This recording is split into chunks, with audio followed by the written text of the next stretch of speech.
Pretty much everybody has seen the Lord of the Rings trilogy and marvelled at the incredible scale of it all. Tremendous battles with thousands of CG agents, massive magical creatures like Treebeard, Balrog and Shelob, and of course the famous use of motion capture for the creation of Gollum. These achievements were brilliant, so brilliant that perhaps they have blinded us to the other incredible work that, in comparison, has been hugely underdocumented.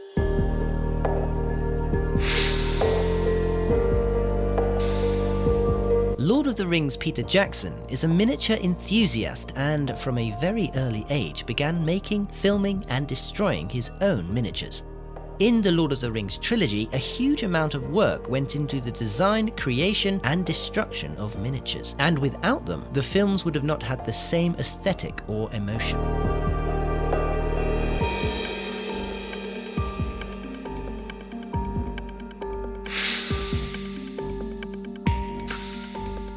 For the City of the Dead, the design team took their inspiration not only from the book, but also from a place called Petra in Jordan. It was Jackson's idea that the necropolis should crack open and release the skulls of all the people who had been interred there. The mechanism was set up and the shot tested, but the initial 200 skulls that were estimated to be needed were deemed far too little, and the number quickly grew to 2,000, then 10,000, then 50,000, until finally reaching 80,000, which was approximately a cubic meter of miniature skulls. However, the weight of so many skulls behind the mechanism made it very sensitive, and any vibration would cause the skulls to fall, and then the whole thing had to be cleaned up and reloaded.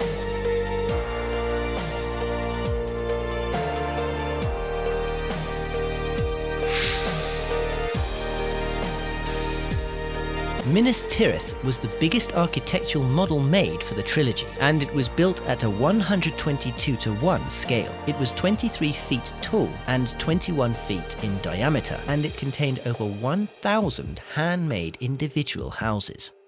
Other models of different sections of streets and buildings were built at 14:1 scale with incredible detail, including flower pots and washing lines, and these were used for the close-up detailed shots that wouldn't have been possible with the smaller scaled main model.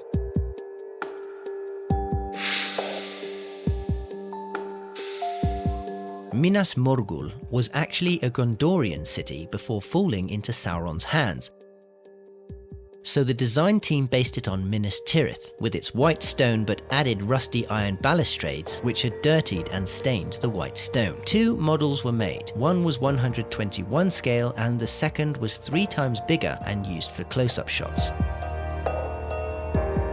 In order to give the models the corpse-like glow depicted in the book, they painted the models with special paint and then lit them with UV light.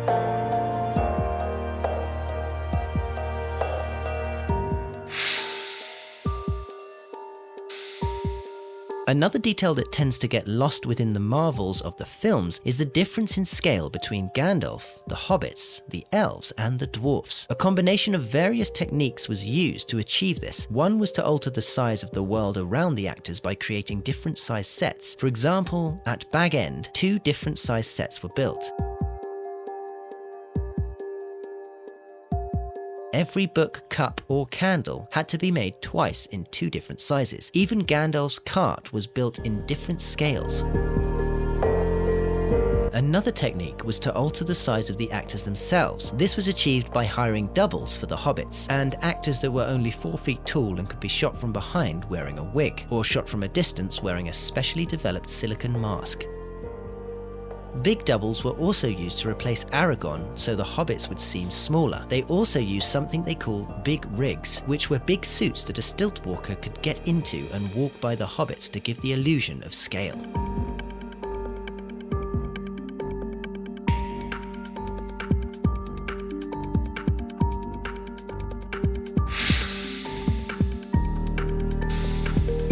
Other techniques that were used were in-camera perspective tricks. By shooting an object at an angle, you can make it seem bigger or smaller. If you shoot from below, the object seems bigger. If you shoot from above, smaller. Another perspective trick is called forced perspective. Forced perspective is an old technique where, by positioning an object further away from the camera, you make it look smaller. However, the Lord of the Rings team managed to create their own forced perspective technique that enabled them to be able to move the camera whilst still maintaining the illusion. This was done by having one of the objects set up on a movable rig. This rig then moves in unison with the camera, but in the opposite direction, thus maintaining the perspective. But one of the most important things about these types of shot was maintaining eye lines. Actors would have to look at several different places during the shot, so that in camera they still appear to be looking at each other.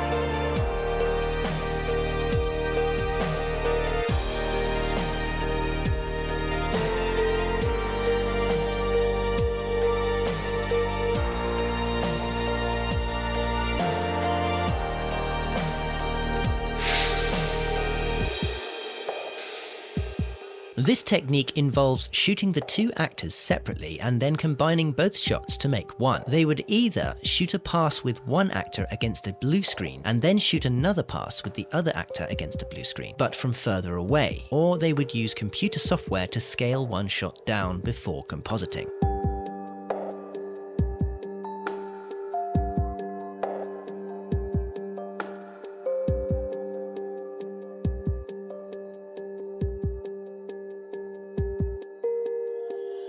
This year, we await the new Amazon Prime Video Lord of the Rings series, and it looks like Industrial Light and Magic will be the leading VFX house. Although it remains to be seen, if the effects are only half as good as those in the films, we're in for something really special.